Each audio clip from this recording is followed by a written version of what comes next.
Welcome back, folks, to hashtag AskGSM here today for May 31st, 2017, episode 183 coming your way here today. Only 3 days removed, 3 or 4 days removed from the last episode, so you're getting 2 episodes in the matter of only a couple days here. But every single Wednesday right here on the show, we're back on a set schedule here. I answer your questions from Facebook, Twitter, and YouTube. If you want to send in a question, find me on the Twitter machine, tweet me there at WrestleRant with hashtag AskGSM. Find me on Facebook at facebook.com/Graham.gsm.Matthews. Leave a comment on the post I usually put up on Tuesday nights, if not on the wall itself. And last but not least, drop a comment on this very video in the comment section down below. I'll include your question in next week's edition. Let's get started here without further ado. We'll start with the YouTube questions per usual.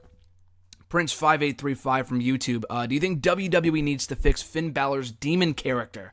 Me personally, I think Finn Balor in general needs to show more aggression and be more savage in his matches. If he's ever going to go toe-to-toe with Brock Lesnar, which I honestly think he will, he needs to learn from guys his size like Kurt Angle and Chris Benoit on how to look more like a threat even when you're not a big guy. Not really...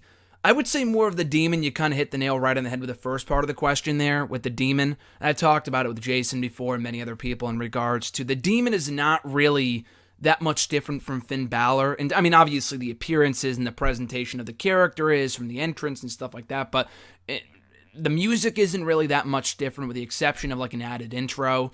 But really, the core of it is that the in-ring repertoire of the Demon is not that much different, really different at all than Finn Balor. They kind of go the same pace. He doesn't show any more aggression as the Demon than he does as Finn Balor normally. So he definitely needs to work on that. I thought he would. I mean, the Demon / Finn Balor has been around in NXT / WWE in general for the past 3 years now, and we really haven't seen too much of an evolution of the Demon character. Now, we haven't seen the Demon since SummerSlam. I assume that changes on Sunday. I mean, there's really been no opportunity to bring out the Demon. I mean, it's not like they've gotten rid of the Demon. That would be preposterous. It's still on merchandise and makes, a ton of money and stuff, so that's just ridiculous to even entertain that idea, entertain that thought. I assume it will be back on Sunday in the Fatal 5-Way match, which, like I said earlier during the course of his question, I think he's going to win. Balor and Brock, to me, is the most intriguing option at this moment. Like, I would love to see Joe and Lesnar, maybe Rollins and Lesnar again, but I think at this very moment, Balor and Lesnar makes the most sense for the Great Balls of Fire. I hate saying that joke because it sucks. The name is terrible, but I think for right now, Balor and Lesnar makes the most sense. But that being said, yeah, you do make a great point. I think he needs to show more aggression in general, but if he's going to face Brock Lesnar, he definitely needs to show, become more of a believable threat in the ring. I don't have any issue with the match itself. I think Brock and Balor could be a really fun match in the same way that Bryan and Lesnar could have been great, and in the same way that Punk and Lesnar was awesome 4 years ago at SummerSlam. That was one of my favorite, if not my favorite, Brock Lesnar match he's had in the 5 years he's been back with the company. But I do agree, though. I think he does need to show more aggression. Maybe just in general. I think he's been getting right on the back, back on the right track in recent weeks and coming across more like a star than he did when he initially came back from injury right after WrestleMania and his recent matches with Roman Reigns. Did he win last week? Yeah, he beat Carl Anderson in this week as well in the triple threat match. His second question, do you think fans overhype Paul Heyman's Midas touch, as most of the Paul Heyman guys either did not work out or better off without him? No. So I've gotten this question before. I've seen people discuss this before in terms of the Paul Heyman guys not working out. So let's dissect that for a second. Obviously, Brock Lesnar is his greatest client, and for that alone, for Brock Lesnar alone, I think Paul Heyman should be considered and could be considered one of, if not the greatest manager in WWE history. Advocate, whatever you want to call him. And then you throw CM Punk in there, and maybe as a manager, Heyman's not amazing. It's really more the influence he has on certain superstars and bringing people in. Samoa Joe just said recently that, Heyman was I was reading the NXT book the other day, that Heyman was a big advocate in bringing in Samoa Joe a couple of years ago when he first arrived in NXT. Had he not been supporting Samoa Joe, maybe he wouldn't have showed up. Who knows? But I'm talking about the influence on guys like Rob Van Dam, CM Punk, Brock Lesnar, Kurt Angle early on, a lot of those kind of guys. In terms of being an on-air manager in recent years, yeah, I mean, obviously the people who come to mind are Curtis Axel, Ryback, and Cesaro. None of those were really Paul Heyman's faults. It's not like Heyman, it was a great idea in theory, and it was. The execution was poor, though, in all three cases. So dissecting each one here for Curtis Axel, it was never really Heyman's fault. And actually, in the beginning, Axel came across like maybe not a huge star, but he had potential as a single star when he first joined up with Paul Heyman. He kind of beat Triple H on a few occasions early on when he first re-debuted as Curtis Axel. And then he won the Intercontinental Championship to a big pop in Chicago on Father's Day. That was kind of the peak of Curtis Axel as a single star in terms of having the most potential to be a future breakout star. I thought he would win Money in the Bank. Obviously not the case. But after he lost, and he lost, and he lost to CM Punk and so many others, it just became a joke and no one really took him seriously. That had nothing to do with Paul Heyman. And Curtis Axel was merely an afterthought in the Heyman-Brock-Punk feud that summer. And by that point, he was pretty much a joke. So that was not Heyman's fault. For Ryback, I don't know why they did that to begin with. Even Ryback admitted on his podcast, and take it for what it's worth, that Heyman really had no interest in working with him. He was working more with Punk, obviously, during the course of their feud, like behind the scenes, than he was with Ryback. So they had zero chemistry. They broke up like 3 months after the fact. Ryback was, by that point, honestly, was already damaged goods. Putting him in a rehash feud with CM Punk from like the year prior, the matches were not that good, was a terrible idea. It did nothing to benefit literally anyone in the feud whatsoever. It was a complete waste of time. And then Ryback was back to being a loser. Like, he was doing nothing. He wasn't even wrestling at SummerSlam. And then he came out the next month to attack CM Punk. You know, so he was kind of damaged goods by that point. And then Cesaro, the infamous case, again, not Heyman's fault. It was a great pairing on paper. The place went crazy after WrestleMania, the night after WrestleMania, when they initially joined forces. But then Cesaro lost, and he lost, and he lost. Like, there was one time when he lost to Kofi Kingston during a commercial break on Raw, that Raw that I was at 3 years ago. And it was a cool moment because you didn't see it happening, you didn't see it coming. But then you would think, okay, he's going to lose here, but it's going to be salvaged in the end when he wins the Intercontinental Championship at Backlash, or rather Battleground, and he didn't. And then he continued to lose, and lose some more, and lose again.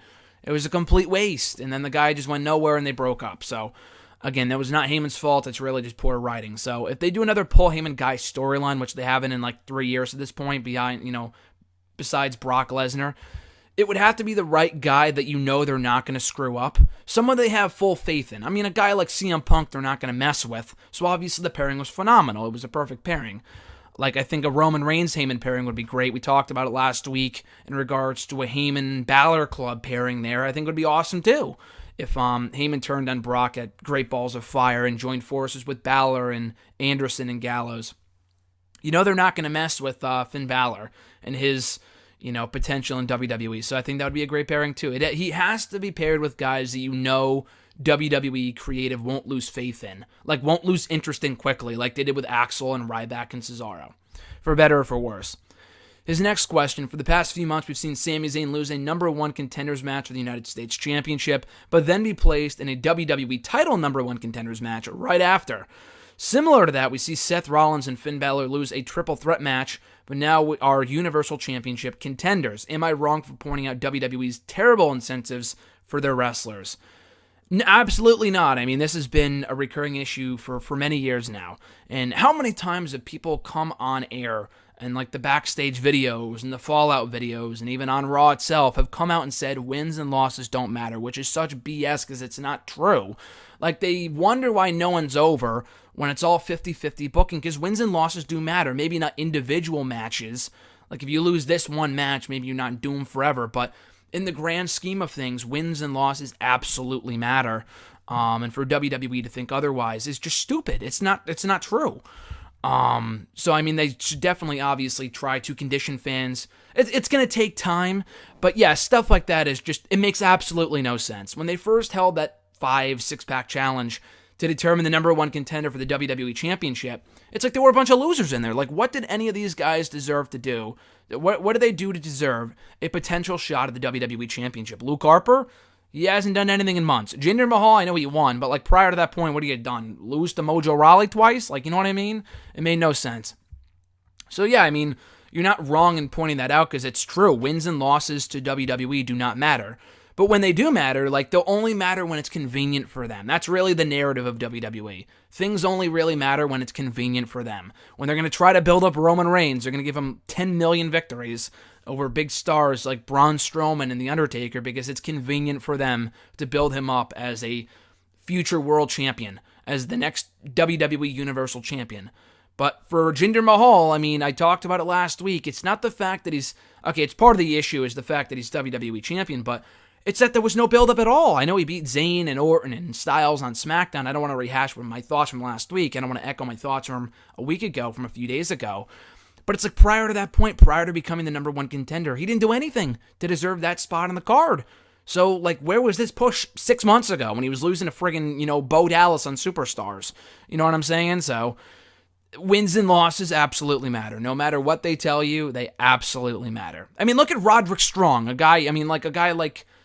person like Asuka, who they don't do 50-50 booking with, and still comes across as special in NXT. Look at the Hardy Boys. They have yet to lose a single match since coming back to WWE, and wouldn't you know, they feel special. You know what I'm saying? Like, it's not 50-50 booking. Like, you look at Rich Swann and Noam Dar, two guys who are very, very loosely over, if over at all, and it's because one won on Raw this week, and the other lost on 205 Live the next night. Who could possibly care?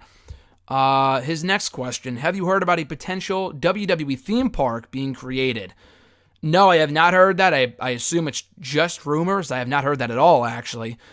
And even if the rumors were true, that they were considering something along those lines, as cool as it sounds, and as much as I would be a fan of that, as a fan, it just sounds like a terrible idea. Like, if they had a restaurant going in friggin' New York City for many years that failed in the end in the early 2000s when wrestling was at its peak, other than the 80s, like in the Attitude Era, that was when wrestling was at its most popular, and that failed a miserable death, why would they think that at a point when wrestling has never been more, like, not even uncool, but like out of the limelight, really? I mean, obviously it's still popular in some circles of pop culture and stuff like that, but by and large, wrestling is not at the peak, not at the level of popularity and mainstream as it was 15, 20 years ago when they had the restaurant, and that failed in New York City. So a theme park just sounds disastrous. I did create a WWE theme park in Roller Coaster Tycoon many years ago, and I thought it was pretty damn good, but that's probably the closest we're going to get to ever getting a WWE theme park. I hate to say it. Maybe one ride, though. I've seen one ride. We went to Canada about 10 years ago on a vacation, and they had a ride called the Pile Driver, and I think it had a picture of like Hulk Hogan on it, maybe a few other wrestlers. I don't know. It wasn't like a part of a theme park like Universal or something, so beyond those type of rides, I don't see them ever creating a WWE theme park. Let's get the Hall of Fame built first, and then we'll worry about those other kind of things. Emmanuel A., also from YouTube. I did not mention this before, but I attended NXT TakeOver Chicago. Long story short, it was a choice between NXT and Backlash, and I chose NXT because I felt TakeOver was a bit more of a reliable quality, and ultimately I was happy with my choice. Which event would you have chosen if you were given the chance? Not even a question, NXT. You made the absolutely best choice. I mean, it's not like Backlash had this amazing build going in. Maybe if it was TLC, like I would have considered, like between NXT and like TLC, maybe TLC, because I know SmackDown's been on fire recently, and SmackDown's still quite good, but Backlash on paper, and it was a pretty good show, not as good as TakeOver on Saturday. TakeOver Chicago was an amazing event, in my opinion. All the matches were good to great to amazing. A lot of cool moments. You made the absolutely right choice. And they were in the same place. I think both shows were in the Allstate Arena, if I'm not mistaken. But if I had to choose, absolutely NXT. I mean, Backlash, on a show headlined by Jinder Mahal versus Randy Orton, you knew that it wasn't going to be like a blowaway show. I mean, again, it was pretty good, but I don't blame you for going to NXT. NXT I thought was great on Saturday night. Like, if you're talking TakeOver and WrestleMania, like WrestleMania this year I thought was better than TakeOver Orlando, and I was at both shows. So again, that's different because WrestleMania is WrestleMania. We're talking about friggin' Backlash here, so you definitely made the right choice because I would have made the same one as well. His next question, speaking of Backlash, Breezango and the Usos, their match was the match of the night for me. Now, if you want to argue that Styles and Kevin Owens was technically the better match, It was technically the better match, but of all the stuff on that Sunday night, that made me go, I wish I was there. The tag team title match was just pure fun to see. The wrestlers, the crowd, even the commentary was simply enjoying themselves, which I can't articulate how much of a rarity that is in WWE. Do you agree with my rationale on this one, or am I delusional? No, I think you're right. I mean, again, it's arguable. I thought Owens and Styles did have the better match, but you're right. I thought the tag team title match was a lot of fun. A lot more fun than I thought it would be, considering it was a team that has not done anything in really ever in Breezango, and then the Usos, who are great. But again, the feud had been fun leading up to the show, but I had no real high expectations for the match itself. The crowd loved it. I thought the disguises, it was so silly it worked. I mean, it works for Breezango for whatever reason. It works for them. So yeah, if you're saying the most enjoyable match of the night or the most entertaining, wrestling-wise, from an in-ring standpoint, yes, it was Owens and Styles, but I think you're right with saying the most fun match of the night was probably Breezango and Uso, so you're not delusional in saying that whatsoever. And his third question here, was Backlash a good episode of SmackDown? I know that sounds condescending, but most of the matches were either build-up for something better, Styles and KO felt like part one of a series, or more noteworthy for its aftermath, Mahal and Orton, and the title change. No, you're right. I think that's probably the best way to put it. It was hard to put into words because I did say after Backlash ended, that was SmackDown's weakest exclusive event to date. I mean, that's not saying too much.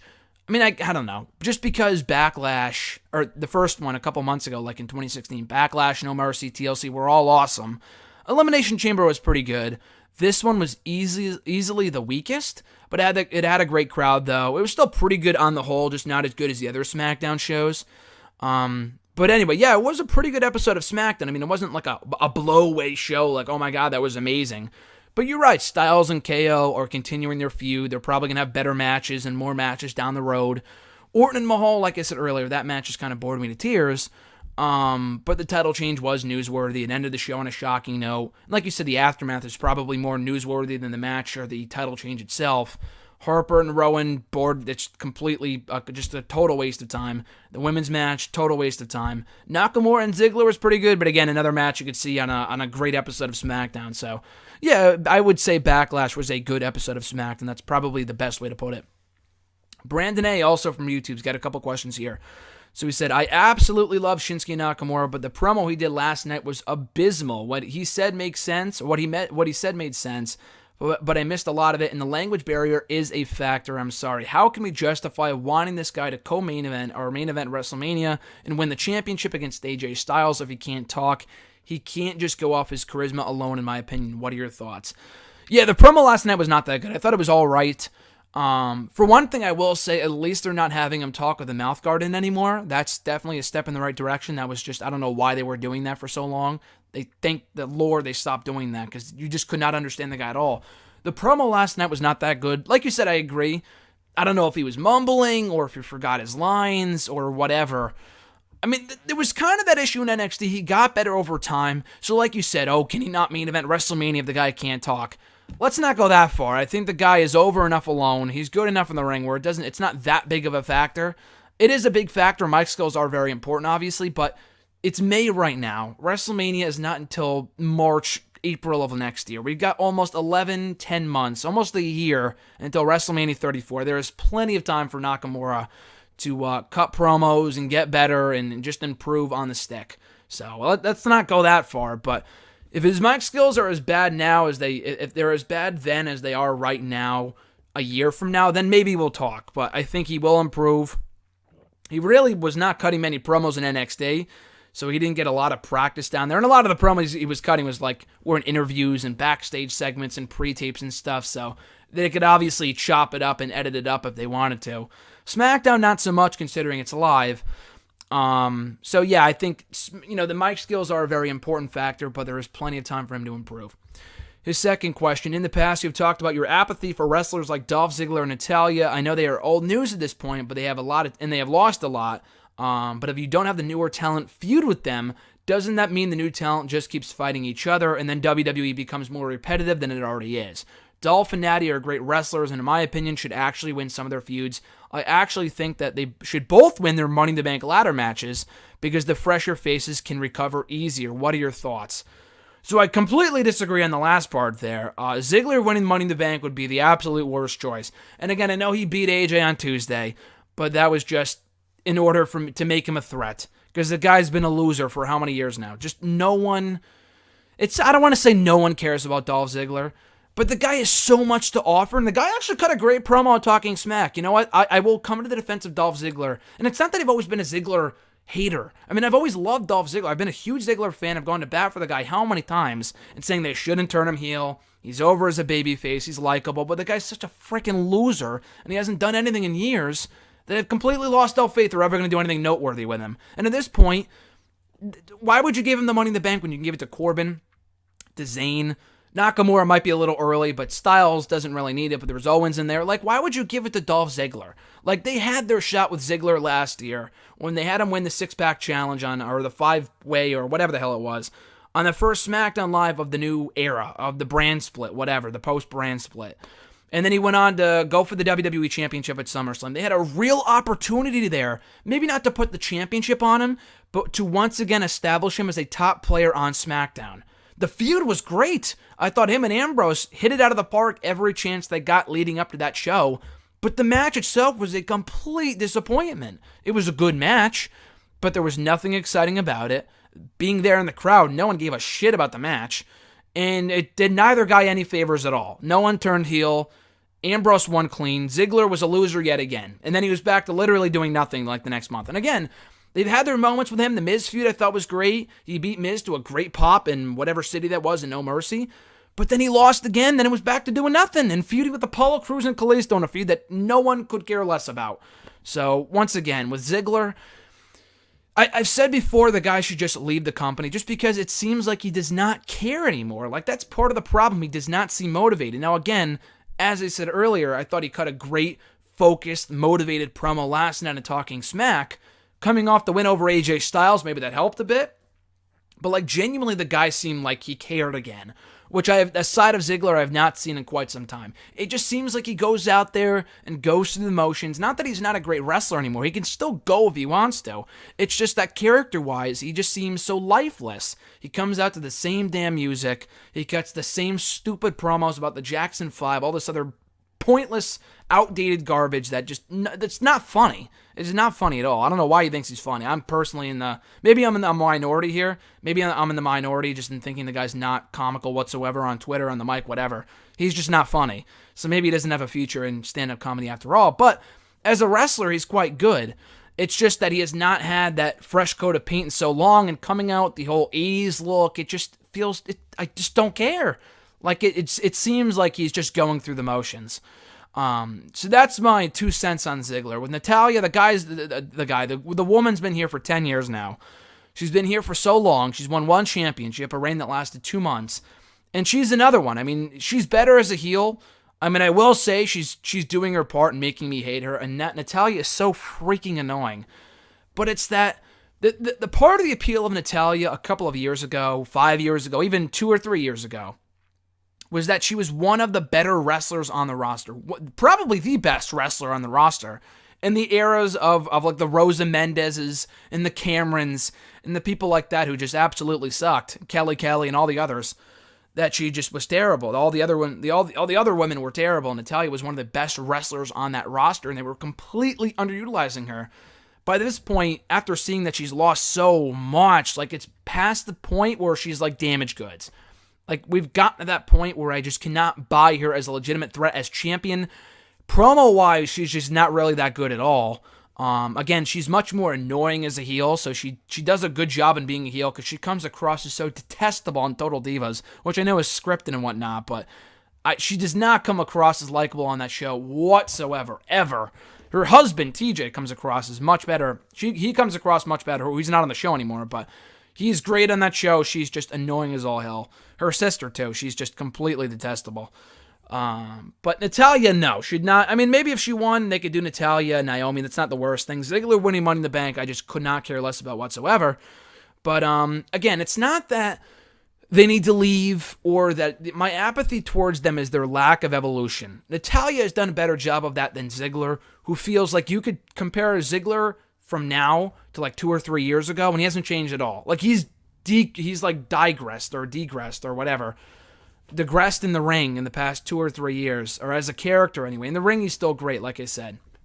I feel like a broken record here in talking about all this, but just to kind of wrap it up here with Ziggler and Natalya, the thing is that yes, they were old news. It's not that they should leave or they shouldn't feud with newer wrestlers. Like Ziggler and Nakamura could have been a great feud. It was an all right feud, and they had their moments. It's just that Ziggler doesn't feel motivated at all. And if the guy was at the top of his game and he's a lot better as a heel than he is as a babyface, and he was going out there and hitting home runs of of promos and matches and stuff like that, that would be an entirely different thing. But he's not.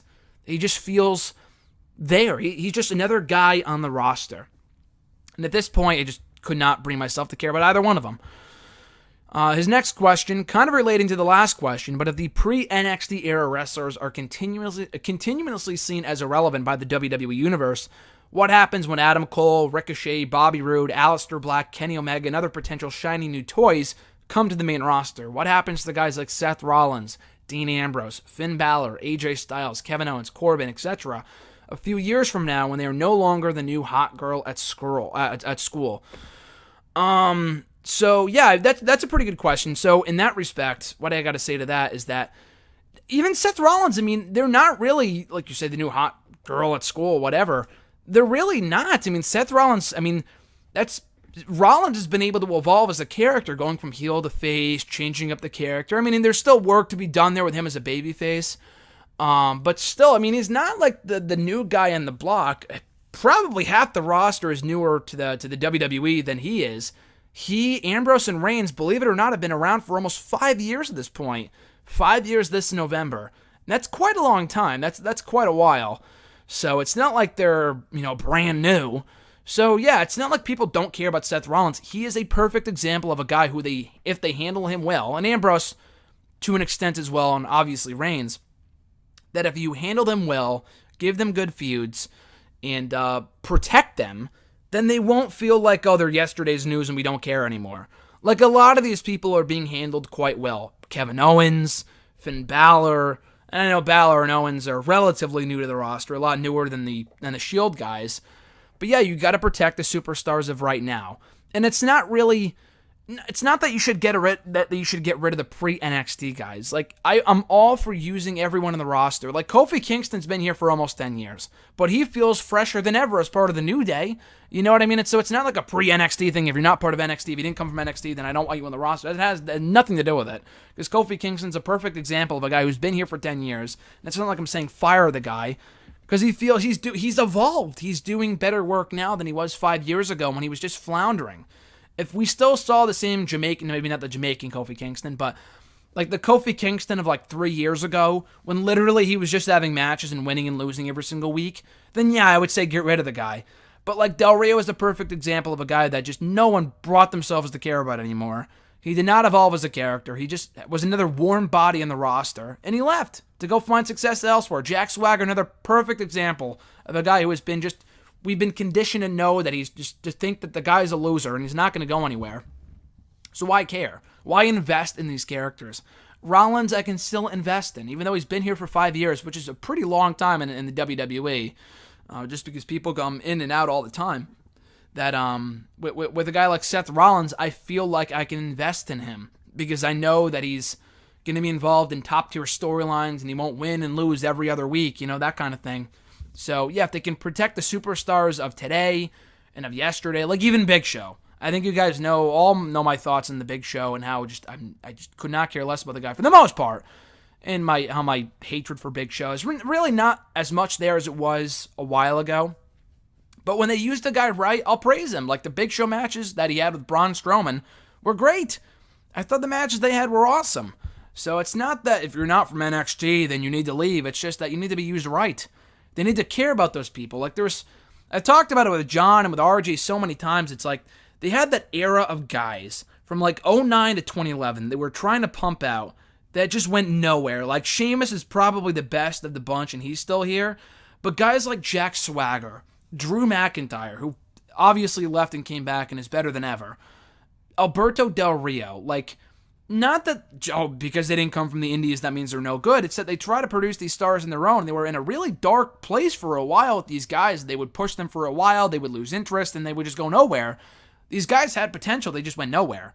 And then when NXT came along, they finally started to invest. I mean, for the most part. I mean, obviously, people like Bo Dallas and Adam Rose went nowhere. But I'm talking about for like the bigger stars like Seth Rollins and Finn Balor and Kevin Owens and Sami Zayn and guys like that are largely over because they were built up the right way, and they stayed over, and they stayed in prominent programs and stuff like that. Years ago, we would have the Jack Swaggers and the Del Rios and the McIntyres and the Sheamuses, and it's like, oh, they're a shiny new toy, and then they just start to lose a lot, and they just mean nothing. WWE would just lose interest after a while. So anyway, I've gone on a lot for quite a bit for those two questions. Let's move along here. Mark S., also from Facebook, what would be your view about Dolph Ziggler winning Money in the Bank, seeing as he could be the wrestler who needs it the most? I already said no.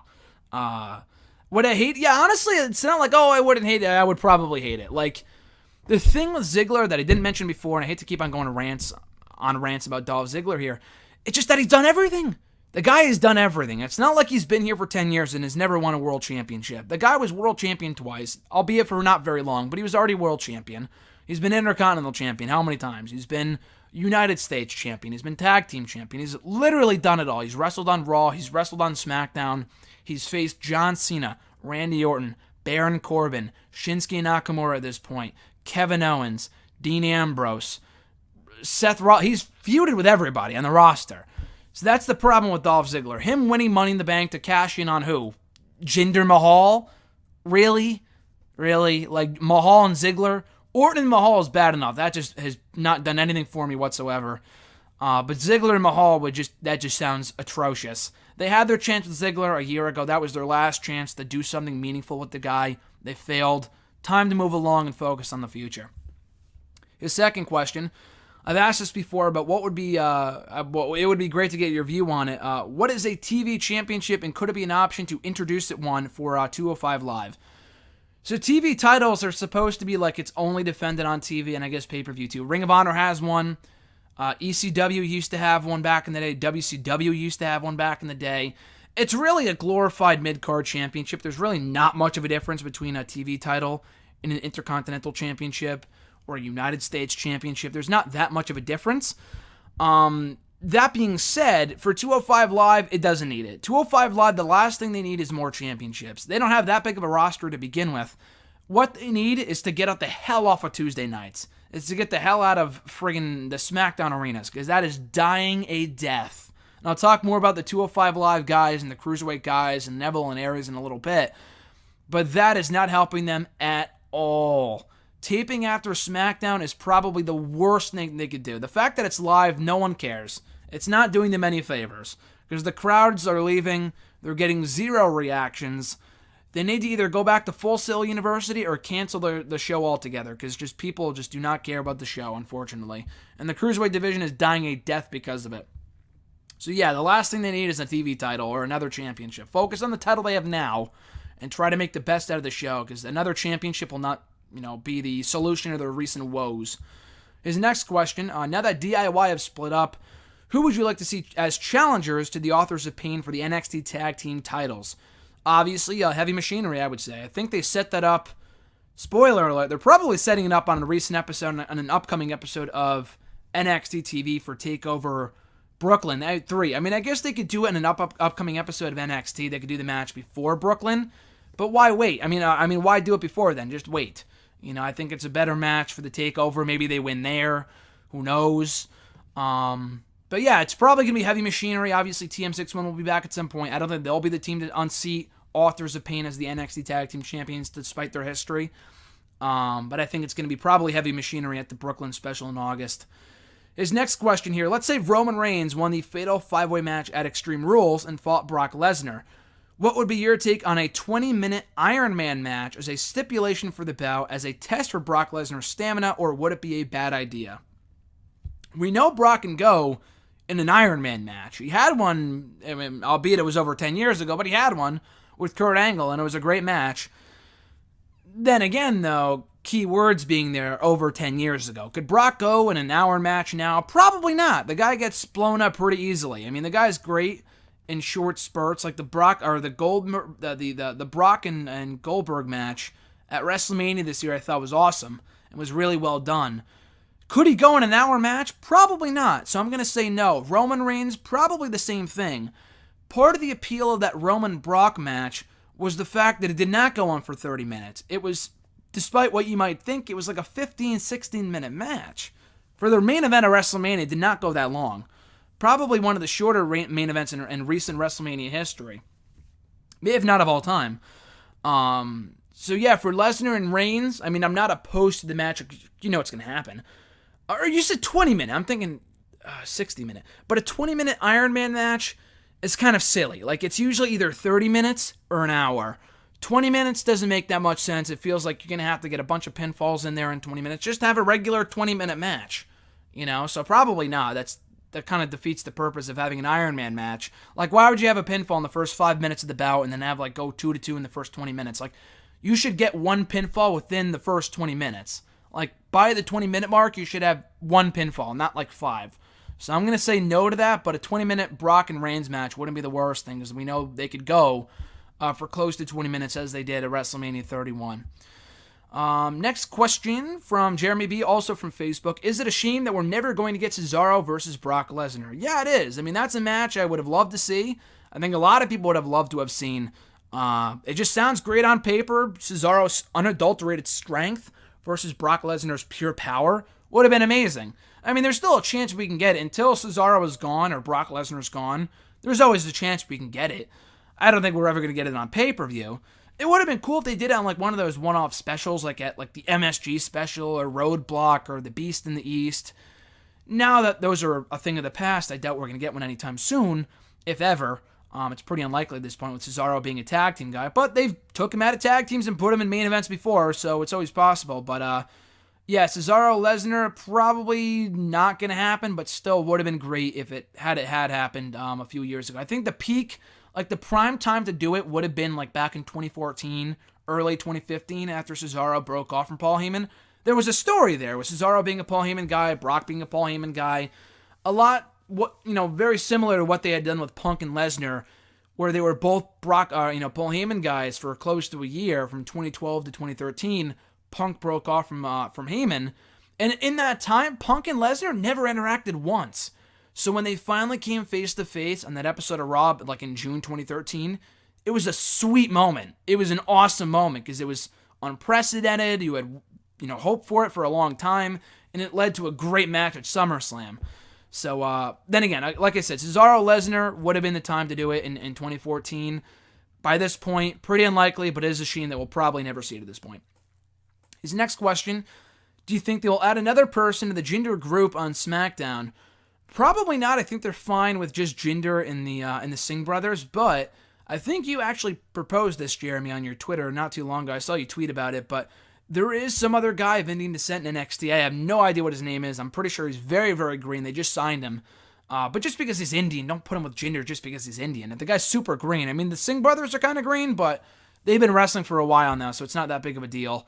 This guy, I think, is pretty new to wrestling, so I'm going to say no to that. But maybe at some point down the road, if they want to insert him into the group, if the group is still together like a year from now, then maybe. But beyond that, I think they're fine with just the Singh brothers and Jinder. His next question: could you see Gargano challenging for the NXT Championship in Brooklyn when Tommaso Ciampa returns and we can get Gargano and Ciampa for the title? That would be cool. Again, another idea I've seen floated around on Twitter. I just think Ciampa's going to be out for a lot longer than like 3 months. So it sucks to say, but I think Ciampa's hurt. I heard he tore his ACL, which probably means he's out for like 6 months, which puts him out of the Brooklyn special. So, I mean, like you said, I guess we're not getting Gargano Ciampa at Brooklyn. That's not going to happen. Could we get Gargano Rude? I think they already kind of have their plans in place with either Roderick Strong or Drew McIntyre, or even Aleister Black. Any one of those three make much more sense than Gargano. Again, unlike on the main roster, at least on Raw anyway, and SmackDown too, I guess, wins and losses matter in NXT.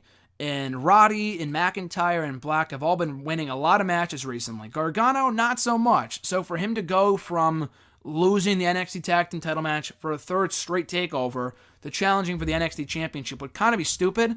and would really kind of come out of nowhere. The other 3 guys deserve a shot before him. It's a good idea in theory, and I think maybe at some point Gargano and Ciampa for the belt would be pretty sweet, but for Gargano to win the belt in Brooklyn just is way too soon because the guy's been, in storyline, a loser for a while. And I mean, it was one thing if they built him up over the next few takeovers, but to have him win the championship, let alone contend for it at the next takeover, is way too soon. I think McIntyre, Strong, or Block make way more sense than he does. Even though I like your idea for a Ciampa Gargano title match down the road whenever Gargano returns, or Ciampa returns rather, from injury. At Rusty Rages from Twitter, their first question was, who wins the Money in the Bank women's ladder match, which was announced last night on SmackDown. Natalya is not a bad choice because Natalya and Naomi would be a decent feud. I guess if they win the ladder match, they don't immediately have to go after the championship. So I guess they could always have Natalya win and then do Tamina versus Naomi in the meantime. But I could see Charlotte winning it.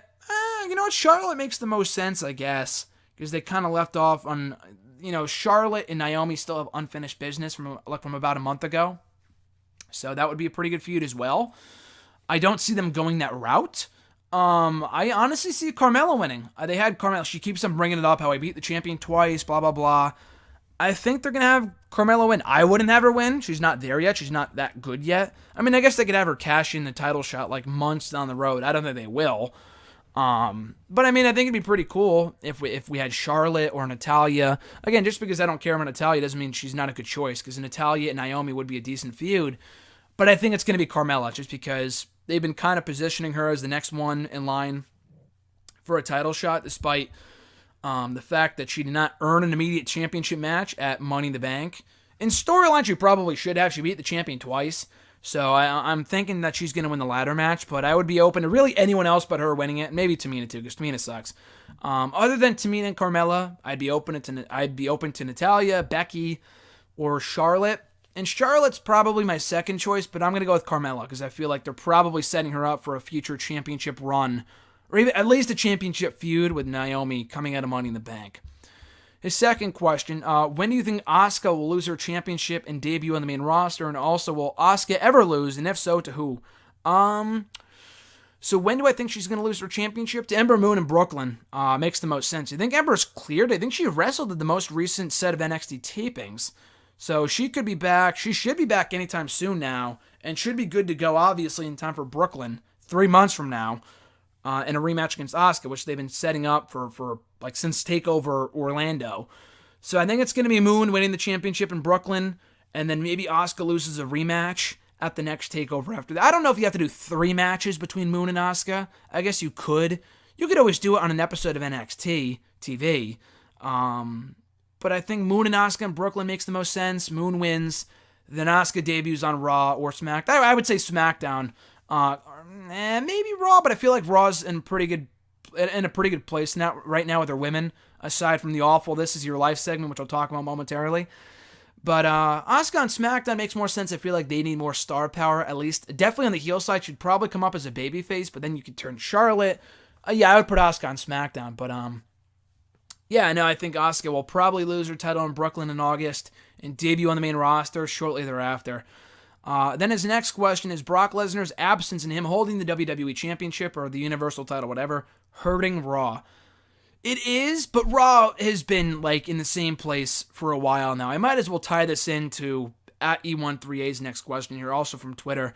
Did you hear Solomonster's Emergency Sound-Off podcast from yesterday, and how do you feel about the current state of Raw?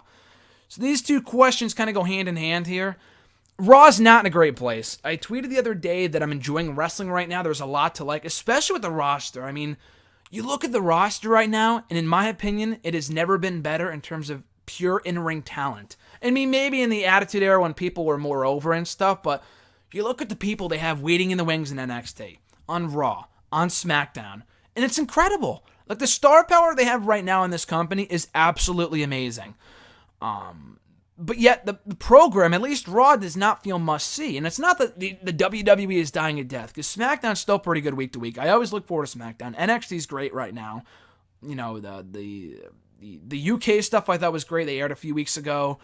The 205 Live stuff isn't doing anything for me, but the network's amazing. So it's not like the company just is in a poor state. It's not like it's 1995 all over again when the company was in the shitter, and with the Duke the Dumpster Drosy and the Gobbloo Gooker and all the other awful, awful, awful gimmicks they had in the early 90s.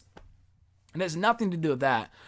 It's just that Raw right now does not feel must-see. More often than not, the shows aren't terrible. So it's not that. And Raw has been in a much worse position years ago when we would see the same matches over and over and over. And the brand split is not a factor. Because the Raw was probably in a worse position before the brand split when you were seeing the same matches. And SmackDown was a non-factor. So at least now we have SmackDown to look forward to if you don't like Raw. So the brand split doesn't really matter that much. The 3 hours is what's killing Raw. I said it to Haley last night, my girlfriend, but it's Raw being 3 hours that just kills this program dead. It's just people cannot sit there and watch a show for 3 hours straight. It doesn't make any sense.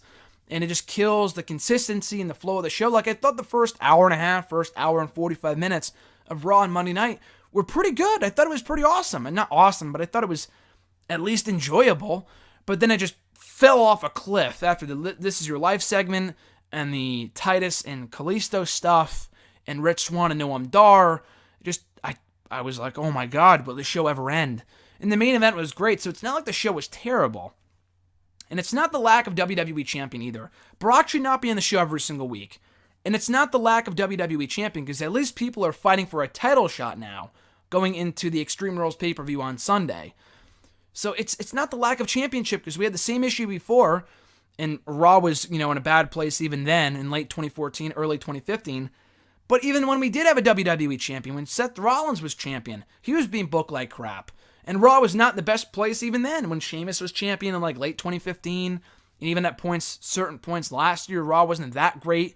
So it's not the lack of WWE champion. Yes, it's a factor, but it's not the be-all, end-all as to why Raw just is not in a great place right now. And again, it's not, the emergency sound off, I listened to it, and he made a lot of great points. Jason Solomon did, the Solomonster. It was a great podcast. I laughed out loud for a few different points. He made a lot of great points as to how bad Raw can be at certain points. But again, like I said, Raw has been in worse places before. I'm not going to defend WWE here because there's definitely a problem there with the 3-hour show, and the ratings keep on going lower and lower and lower and lower, which I don't concern myself with too much. Just because there's nothing I can do to change that other than watching every single Monday night as I already do anyway. But it's just that there's just nothing to watch for. I like the Hardy Boys. The main event stuff is good. The 3 hours are just, it's not working. I mean, we knew that 5 years ago. And I don't think it's ever going to change. So it's not worth complaining about that much because we know it's not going to change anytime soon, if ever. It's been 5 years. If they're going to change it, they would have done it 6 months after it happened, after they first went 3 hours. But at this point, it's just, I don't know what they can do to make the show more compelling. It's one thing to complain about it, and then it's another thing to offer, solutions. But there's nothing I can say that I think they could do other than make it 2 hours. And even then, there's been a lot of bad 2-hour Raws before. Raw was not in the best place 6-7 years ago, back in 2010, 2011, when the show was really boring from time to time. But they didn't have the roster they do right now. They don't have the talent. They had the talent. They have the talent now. They have the players in place that they can work with to create good matches, good feuds, good stories, good angles. Not everything on Raw is bad. I thought the Kurt Angle, Corey Graves thing on Monday, I thought was great. It was something different, if nothing else. It's probably going to lead to Stephanie coming back, which sucks, but at least it's something different for now, and it's keeping my attention for the time being. But yeah, just Brock being gone and the WWE Championship being a non-factor, and the Universal Championship, being a non-factor is one thing, but it's not the sole reason as to why Raw is just not good. There's just nothing to watch for. If you miss Raw, I could tell you, you missed this match and that match, but you could always watch the highlights on YouTube afterwards. There's no real reason. I watch Raw now because I enjoy Raw. But I don't tune in thinking oh man, I gotta watch because I feel like I'm gonna miss something. That feeling went away years ago. Because there's nothing, from time to time, yes, the post-WrestleMania's Raws, absolutely, but by and large, there's nothing must-see about Monday Night Raw right now. There hasn't been for a long time. So they need to go back to doing that. I'm not saying they need to do shockers every single segment of the show, because it's going to get old after a while. but they need to do more to break away from the tired formula that they rely on so often, way more often than they should, with a talking segment kicking up the show. And then it leads into a tag team match, and then a promo, then a backstage promo, match, promo, backstage, rinse, rather repeat. That's the same thing every single week. They need to break away from the same damn formula. It's been a problem, not just recently, but for a long time. There's going to be short stints where Raw is pretty good, but it's never been great on a weekly basis. I'm sure it's going to pick up in the summer as it always does, but there's a big problem there with Raw. And they need to dissect whatever that problem is and work on it, because in the long scheme of things, again, the ratings get slightly lower and lower every single week. And when you look at it from year to year, it's alarming. And there's obviously a problem there they need to solve very quickly, very, very soon. Next question from @MrSingleton16. What could you make of the This Is Your Life segment from Monday? I didn't see it, but I heard it was bad. Bad is a massive understatement, my friend. That segment sucked beyond belief. That was absolutely atrocious. And one of those kind of segments that makes you embarrassed to be a wrestling fan, just because it was so poorly done. And the Foley and Cena one from a couple of years ago was really, really bad too, from late 2011, which a lot of people forget about. That sucked too. But this was so bad, people were booing it out of the building. It got delete chants. This is boring. The acting was atrocious. I give credit to Alexa Bliss for doing all that she could with it, but at the end of the day, that was a really, really, really bad segment, and they should be embarrassed they ever made that ever made their television show. That was just really, really poor. So again, and it really killed any excitement I had. The whole Kinder Stick and a Pole thing was kind of sketchy to begin with, but throwing this segment in there as a way to build up that feud for whatever reason. Why they thought that would work, I have no idea, and they're probably going to look at it oh my god, Alexa got booed, it must be working. No, people are booing not Alexa, but the segment and the company. That's not good. That's not good heat to be getting from your audience. That's how bad that segment was on Monday. Again, they should be embarrassed that ever made the air. That was just terrible TV. And there's certain segments that are just terrible, that are no good, that kill the crowd. But then there's other segments, the show, again, like I said earlier, was good.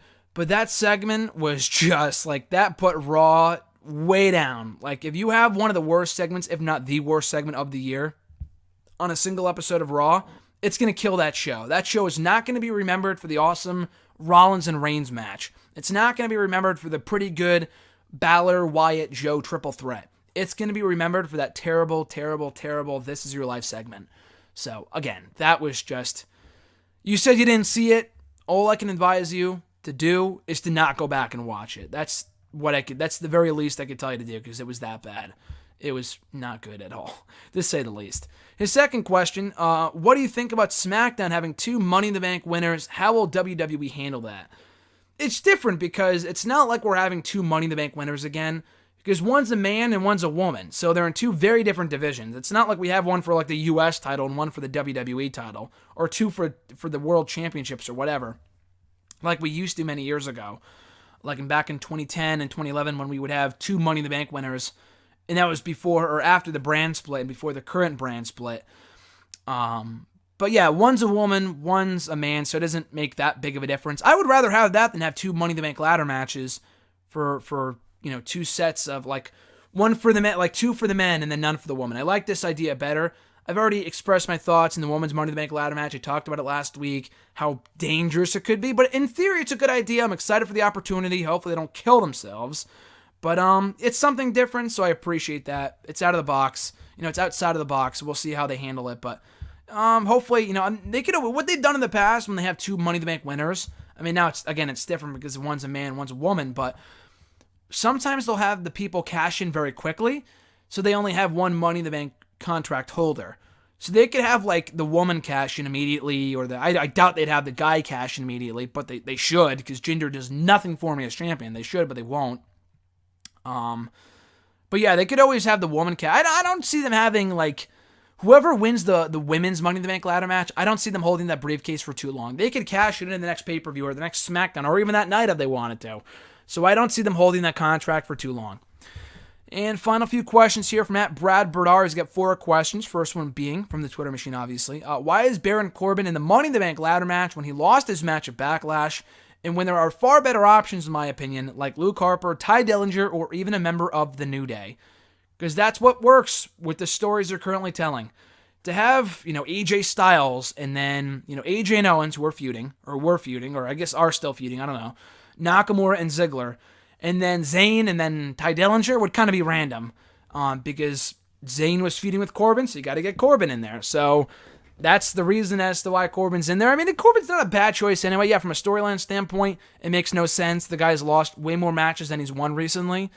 But Corbin's still, a future. He could very well win it. Again, he's currently my choice to win the Money in the Bank contract in 2 weeks, or 2 weeks from Sunday anyway, 3 weeks, whatever, on June 18th. And then Corbin could be definitely as the future world champion. This could be his opportunity. Yeah, Luke Harper and Dillinger won their matches at Backlash, but where have they been since? They haven't even been on TV. Luke Harper, I guess, did a backstage video or a vignette or Fallout video or whatever that was on their YouTube channel on WWE.com with Aiden English. So they're probably setting up a Harper or Aiden English match. Who cares? I know they need to fill out the card for Money in the Bank. They have 4 matches, and they put pretty much all their star power in those 4 matches. So I guess they're going to have to do matches like that, but they haven't even been on TV. It's one thing if they're on the undercard, like Breezango, and they do a Breezango-Colognes match. I still don't care, but at least they've been getting TV recently. Luke Harper, Dillinger, I like them both a lot, and they would thrive in a Money in the Bank ladder match, but they haven't been on TV since Backlash, and that was 2.5 weeks ago, so why should they be in the ladder match? At least Corbin, again, he lost, and he loses a lot. Unfortunately, he shouldn't, but he does. He's feuding with Zayn. It just makes sense on paper. There's really not much more I could say about it than that. Next question. Do you think DIY splitting up could prove to be a blessing in disguise for NXT's tag team division, as now teams like TM61, when Shane Thorne returns, and Heavy Machinery can have a legitimate chance to show how talented they are? I don't know if it's a blessing in disguise, but I talked about it last week or on Saturday, whatever, with DIY, that they had to break up. They had no chance. They had really no other options. They've done it all. They've already won the tag team titles. They lost Authors of Pain 3 times. So the Authors of Pain, why would they go after the championships again? There was nothing more for them to do than to split up. And then Ciampa's hurt anyway, so Gargano would have done his own thing anyway, even in Ciampa's absence. So it made the most sense to break them up. But yeah, NXT's tag team division has a big void there now without DIY. But like you said, they had TM61 when Shane Thorne comes back, which is hopefully soon, and Heavy Machinery. They need more teams, obviously. And then they have like Riddick Moss and Tino Sabatelli, who need a lot more conditioning and development and TV time and character development and stuff like that in the ring and as characters, whatever, before they can be considered legitimate threats. But yeah, now that DIY is gone, TM61 can move up when they're back, and Heavy Machinery is probably going to be showcased more. Like I said, they're probably going to be kicking off the Heavy Machinery and the Authors of Pain feud pretty soon, I'd imagine, coming out of TakeOver Chicago, and probably in the upcoming episodes of NXT TV, so just keep an eye out for that. I'm sure they'll set that match up for the TakeOver Brooklyn special in August. His next question here, third question, I'm not blaming it on either competitor, but do you think the Neville and Austin Aries feud has been disappointing as of late? They aren't getting anywhere near the crowd reactions they should be getting. Neville doesn't appear to be as dominant as he was a month ago, and the feud kind of feels like it's been going through the motions lately. Yeah, it's kind of disappointing, but they're doing all they can. Like, they treated Aries tapping out Neville on Monday's Raw like a big deal, but the crowd was like, whatever. I know that awful segment from the This Is Your Life segment killed the crowd, but like I said earlier with the Cruiserweights, 205 Live is the kiss of death. The Cruiserweight division is the kiss of death.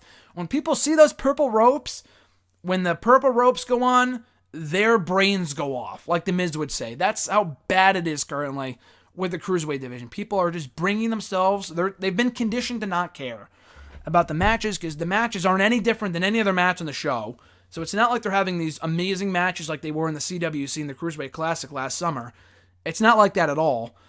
And Neville and Aries are two of the best guys they have in that division, and even they aren't getting like strong reactions. They are way better than this. Neville's been killing it as a heel, I'll give him that. Aries deserves a lot better. And we talked about earlier the Solid Monster doing his emergency sound off. We talked about it on the podcast yesterday.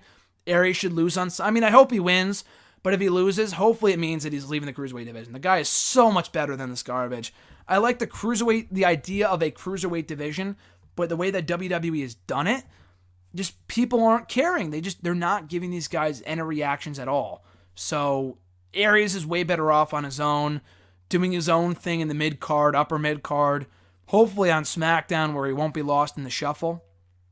But yeah, I mean, it's not that Aries and Neville are having a bad feud. The feud I think has been great. I've been thoroughly enjoying it. The problem is that people know it's a cruiserweight feud, so they don't give a shit. That's the problem. Like if it was any other feud, like if it was for the United States Championship or the IC title, I honestly feel like people would be digging it a lot more. But because they're on 205 Live, people are conditioned to not care. Once you enter the ring with those purple ropes, people just turn their brains off and they go on their phones and whatever else. Their brains go off and their phones go on. That's really the mantra for the Cruiserweight division right now in WWE, which is unfortunate. And the final question, do you think Fandango is in the elite category of WWE superstars in terms of charisma? I can't imagine anyone else being able to deliver the lines he has so perfectly. Yeah, Fandango's an interesting character. I think the Fashion Files segments, I've been enjoying them thoroughly over the past couple of months or month or so or whatever. Him and Tyler Breeze are a great pairing. I've been saying for a while now that they've been underutilized, they've been underrated. I'm glad they're finally getting their just due. They didn't win the tag team titles, nor probably should they. New Day and Usos made more sense as the tag team title feud. But Fandango, again, another guy you know they're not going to do anything with. I know he beat Chris Jericho at WrestleMania, but that was 4 years ago. He's done literally nothing of note since. Has never held a championship in the WWE. So you know they're not going to do anything too much of note with the guy. But I will say this, and the guy's also a great athlete, not as great as maybe he probably would have stood out more years ago when a lot of the roster were just the same old cookie cutter guys. But now in an era when everyone's just good to great to amazing in the ring, he's just kind of like everyone else. But I will say that the guy plays the character, very, very well. Fandango's segment last night where he was talking in his head and he was thinking out loud, all this other stuff with the detective thing, I thought was really cool. I really enjoyed it. I thought it was funny. So, again, Fandango, should be commended for his character work. Tyler Breeze, too. The guy, another dude who's very, very good in the ring, but has just been wasted since coming up to the main roster. But at least they're making the most out of Breezango, and they're just having these funny skits. And they're making themselves crack up. They're making themselves laugh, so therefore we laugh, too, which is important. So, yeah, Fandango should be commended for his very funny character work. But I don't think he's ever going to get beyond a certain level, obviously. And that does it, guys, for hashtag AskGSM right here today for May 31st, 2017, the end of the month of May. Very much looking forward to June, my birthday on Friday, and so much more Extreme Rules on Sunday and everything else coming up down the pike. But in the meantime, and in between time, be sure to send in a question by tweeting me on the Twitter machine at WrestleRant with the hashtag AskGSM. Find me on Facebook at facebook.com/graham.gsm.matthews. Leave a comment on the post I usually put up on Tuesday nights, if not on the wall itself. And last but not least, drop a comment on this very video in the comment section down below. I'll include your question in next week's edition. So once again, guys, thank you for checking out episode 183 here today. Don't get used to the weekend episodes. That was a one-off on Saturday. It's on Wednesdays from here on out, as it has been since the onset of 2017. But as I said earlier, guys, once again, thank you for checking out the show. Drop a like, comment, share the video, subscribe to the channel for daily content. I'm Graham GSM Matthews. Enjoy Extreme Rules on Sunday, and I'll catch your ass down the road.